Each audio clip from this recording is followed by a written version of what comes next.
My name is Ursula Putor. I live in Switzerland. I am the National Director for A Rocha, Switzerland. So when we think about something small, it's often very negative. We think about something which is insignificant, which is powerless, which just can't make a difference, which you're not even going to notice. But in fact, there's a completely different story behind there, because small things can have a really incredible, enormous impact. I think that for me, for a long time, I didn't realise how badly biodiversity was doing.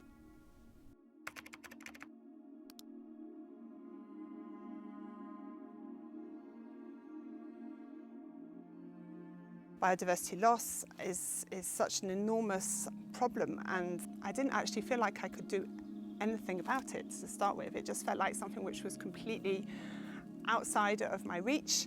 Yeah, I think realising that we can still do something about it is already a really big thing. Often we think that we have to wait for the politicians to make the changes or the big guys to do the stuff, and that's what's going to create the impact.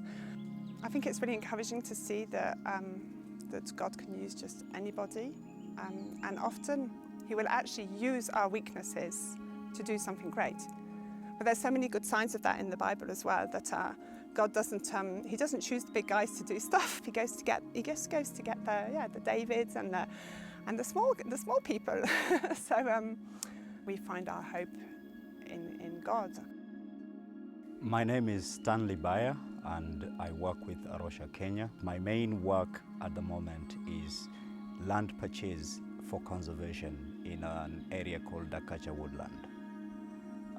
Dakatcha woodland is the only other ecosystem where you find the Sokoke scops owl and the Clark's weaver, apart from Aramuko Sokoke forest.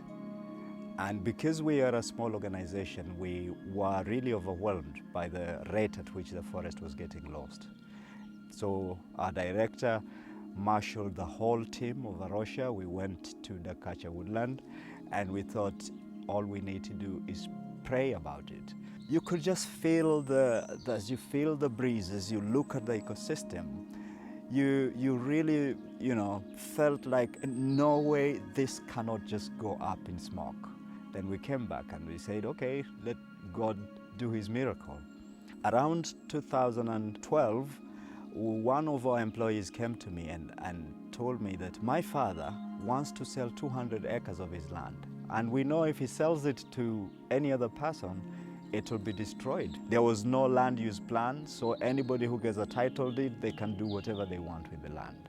So eventually Colin and I decided, let us look for money to buy it.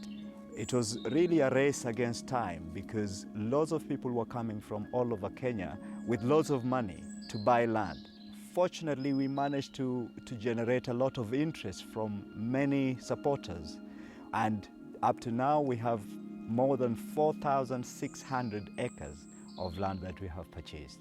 If we hadn't bought the 4,600 acres that we bought, then certainly more than 3/4 of it would have gone up in smoke. It was really a step of faith, because we felt so small, and the amount of money that individuals were deriving from the illegal trade of charcoal production, it was huge.